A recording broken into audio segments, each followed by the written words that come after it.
Welcome students once again.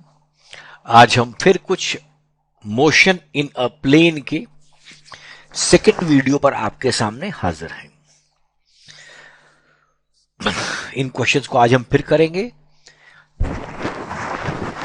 उम्मीद है आपने अभी तक के जो पुराने वीडियोस हैं वो सब आपने देखे होंगे, तो आपको इनको और समझने में आसानी होगी। चलिए, 4.21 एनसीईआरटी का क्वेश्चन है, इसे जरा पढ़ लीजिए।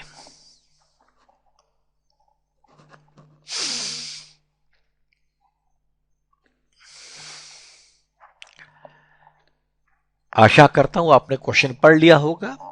जिनको समझ आ गया है वो इसको करने की शुरुआत करें, और बाकी लोगों को मैं अब थोड़ा डिस्कस करता हूं।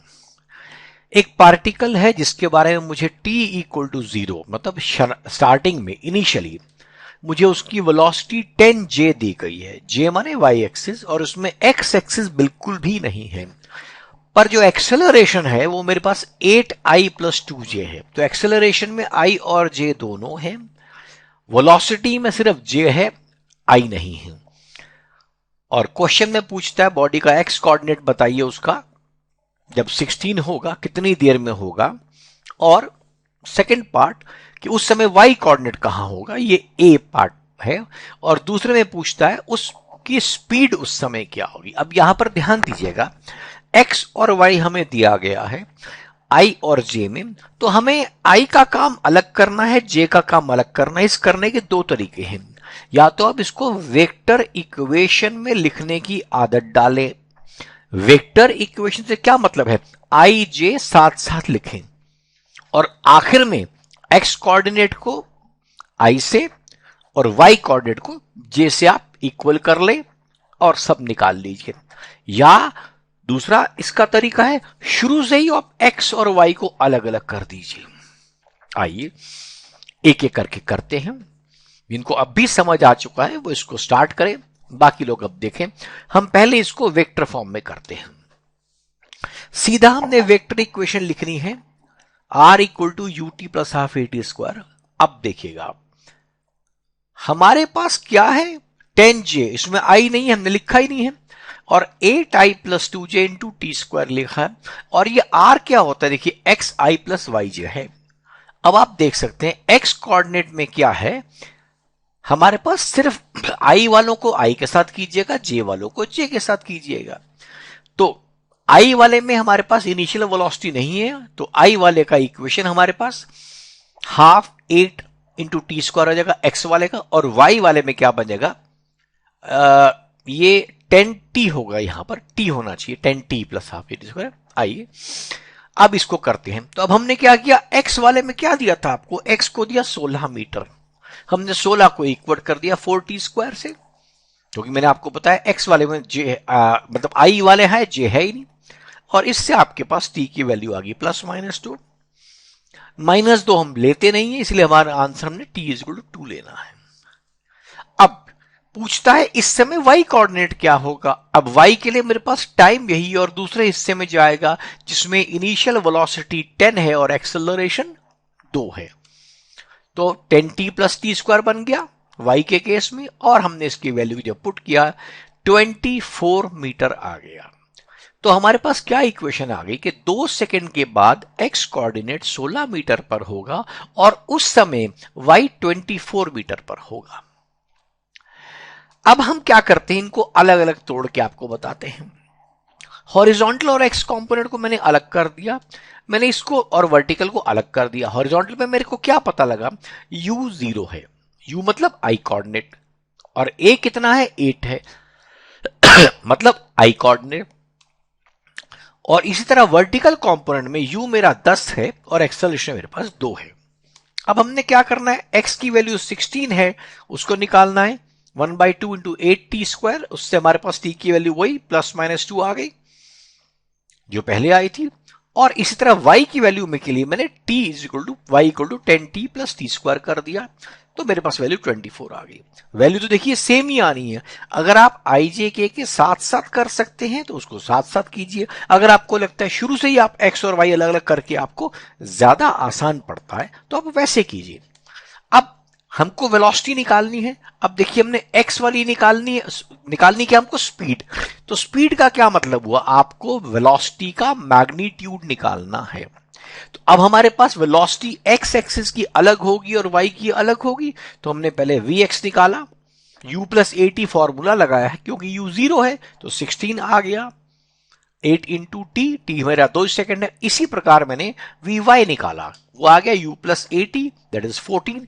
तो अब हम, या अगर हमसे वेलोसिटी पूछता तो मैं लिखता 16i प्लस 14j, अगर वेलोसिटी पूछी होती, लेकिन इसे स्पीड पूछा है, मतलब मुझे इसका मैग्नीट्यूड निकालना है। तो 16 स्क्वायर प्लस 14 स्क्वायर का रूट 21.26 मीटर पर सेकेंड। तो इस क्वेश्चन में हमने क्या किया, जो आई वाले टर्म्स थे वो अलग थे, जे वाले अलग थे। हमने या तो शुरू से ही दोनों को अलग अलग कर लेना है, या फिर एक्स को अगर आपको आसान लगता है तो आप आई वाले पहले अलग कर लीजिए, जे वाले अलग कर दीजिए और उस तरह सॉल्व कर लीजिए। दोनों ही मेथड आपके बिल्कुल ठीक बताए जाएंगे। आइए एक और क्वेश्चन देखते हैं। ये देखिए, अब ये वेक्टर का क्वेश्चन है, पढ़ लीजिए जरा ध्यान से।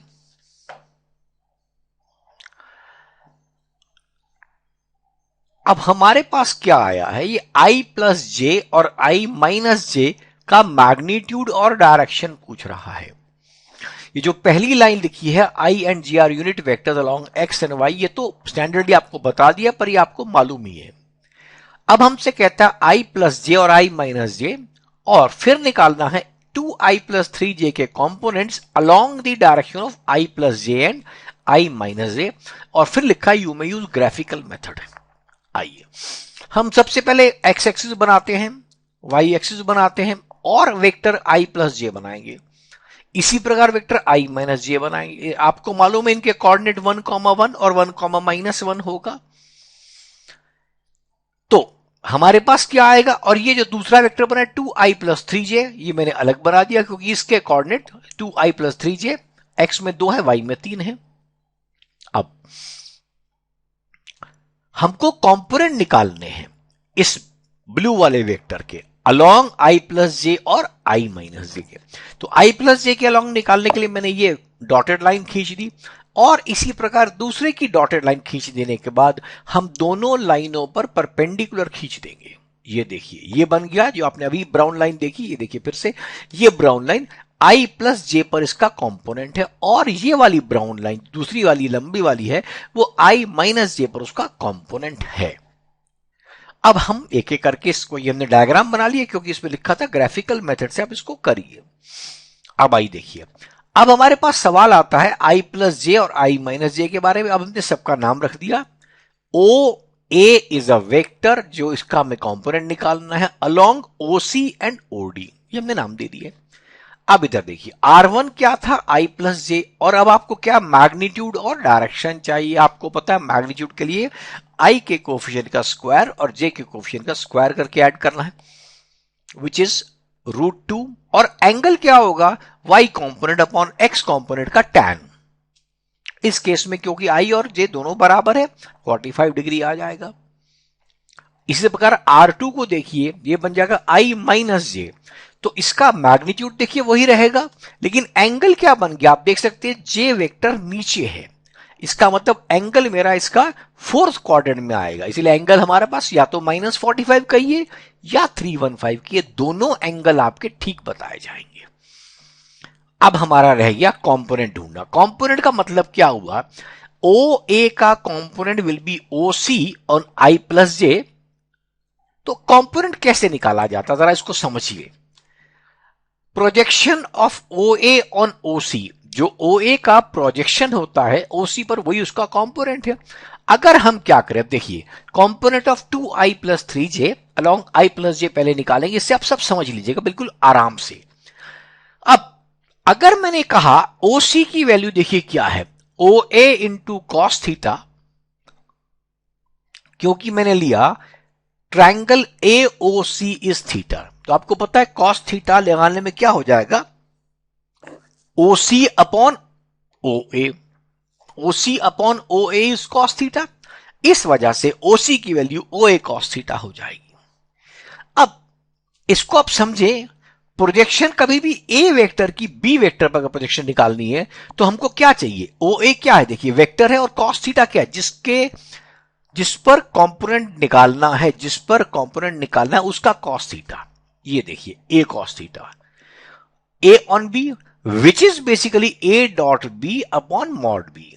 जिन लोगों ने डॉट प्रोडक्ट कर लिया उनके लिए आसान तरीका होगा, A dot B upon mod B. तो वही हमने करना है यहां पर। अब हमें क्या निकालना है, ओसी के अक्रॉस, तो काम क्या करेंगे, 2i प्लस 3j हमारा वेक्टर ए बन गया, और जिसके अबाउट निकालना है वो क्या है, i plus J divide by उसका मॉड्यूलस। अब आपको पता है i प्लस जे का मॉड्यूलस आप निकाल चुके हैं 2, तो आप डॉट प्रोडक्ट कर रहे हैं। डॉट प्रोडक्ट में क्या होता है, i का i से रिलेशन, j का j से, और आप आंसर निकालते हैं, इसमें आ गया 5/√2। इसी प्रकार जिस समय आपको ओडी का निकालना है तो 2i plus J into I minus J which is -1/√2। तो ये हमारे पास कंपोनेंट उसका दूसरे वेक्टर पर आया।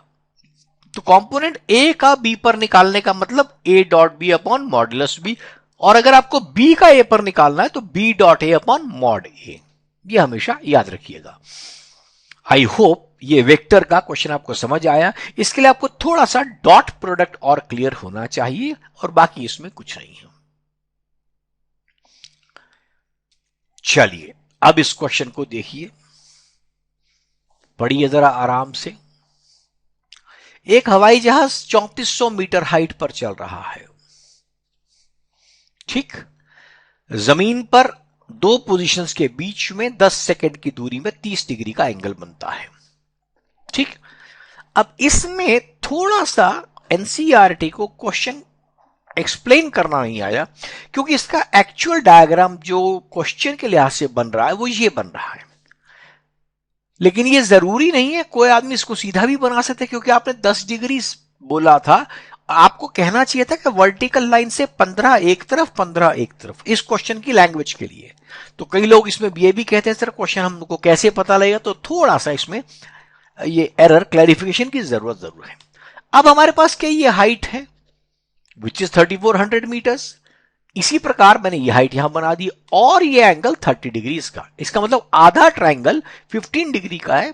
ग्रीन और रेड लाइन, ग्रीन और ब्लू लाइन के बीच में 15 डिग्री, और दूसरे ग्रीन और ब्लू के बीच में 15 डिग्री है। और जो ऊपर डिस्टेंस बन रहा है वो उसका ट्रेवलिंग टाइम है। अब देखिए ये पूरा डिस्टेंस है जो वो 10 सेकंड में चला, तो आधे सेकंड में इसका आधा चला होगा, और हम उसको यूज करेंगे क्योंकि हमने 15 डिग्री को यूज करना है। आप डबल भी कर सकते हैं, तो मैंने क्या लिया, tan 15 is equal to x upon 3400। तो पहले हम x निकाल रहे हैं, जबकि ये मान रहे हैं कि टोटल डिस्टेंस 2x है, तो ले लिया 911 आ गया। ये वैल्यू आपको कैलकुलेटर से मिल सकती है, या tan 15 की वैल्यू 2 माइनस √3 होती है, जो मैथ्स वाले जानते हैं उसको निकालना पड़ेगा। एनीवे, अब हमारे पास ये x आया है, जो मैंने आपके पास ब्राउन वेक्टर ये बना रहा है उसका आधा आया है। या तो मैं इसको 2 से मल्टीप्लाई करूं डिस्टेंस, और फिर 10 सेकंड से डिवाइड कर दूं, या दूसरा तरीका ये है कि 911 को हम 5 सेकंड से डिवाइड कर देते हैं। तो स्पीड क्या है, 911/5 विच इज 182 मीटर पर सेकेंड। तो इसमें जैसे मैंने आपको बताया, इट इज राइट कि थोड़ा सा issue the way question is explained का जरूर है, लेकिन है ये एनसीईआरटी में गलती हो गई। चलिए आइए आगे चले।